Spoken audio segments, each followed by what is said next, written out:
How you doing, my friend? I'm doing great, man. How are you? Good, man. I covered UFC 235. Didn't really get to talk to you too much. Right. There's a lot going on. You're being inundated with all these different questions and people, man. So now that you've had some time to decompress, so obviously mentally it was hard, but Yeah. you don't really think that can happen until you actually get in there, you know? Right. Everything that happened to me was absolutely mental, and I'm not 100% sure what it is. We made some changes going into the Gustafsson fight that I think made a big difference as far as just being focused on reacting and not being so handcuffed by a game plan. I think that the Vulcan fight and the John fight, I had a lot of trouble because we were so game plan heavy. I think what got me to the dance is being reactive and just going in there and just letting my Lionheart flourish and just doing what I feel is right. And I think 99% of the time my instincts are right, and I just need to just let myself be instinctual. Yeah. So you had some time to reflect on it. Yeah. Now you feel like maybe in some of those fights you were overthinking it. Now it's time to get back to the roots. Right. I honestly didn't think about anything leading up to the Gustafsson fight. I didn't sit in bed and think about, well, what if he does this? I'm going to do this. Like, I didn't even think about it. I'm just going to go in there. I'm going to get in as good a shape as I can get. I'm going to get my skills as sharp as I can get them. And then I'm going to go in and fight, and I'm going to swing hammers, and it worked. You know what I mean? I just reacted, and it did take me a little while to get going, you know, because I had to see some things that I hadn't seen before, because I wasn't overthinking it. I wasn't watching film. I wasn't watching tape. I wasn't focusing on individual things that he was going to do, so I just had to react, and I think it worked out.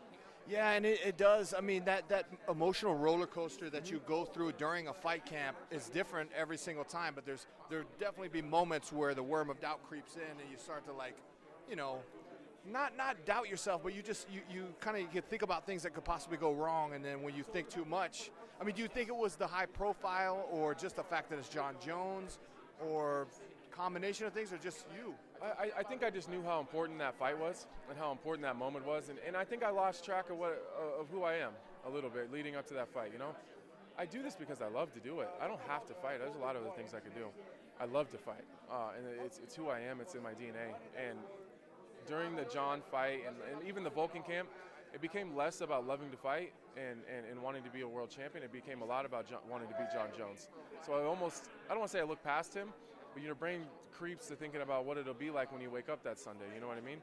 And I lost track of what I really love, and I really love the actual fight. Like, all the media stuff and all the other BS is fun and it's cool, but I love the actual fight.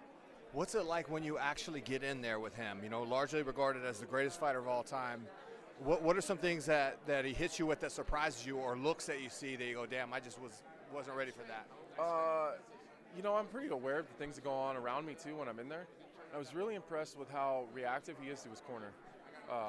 If his coaches aren't talking, John's not doing anything. He really relies on his coaches, and that's a really cool thing to see, like how much he really relies and leans on them.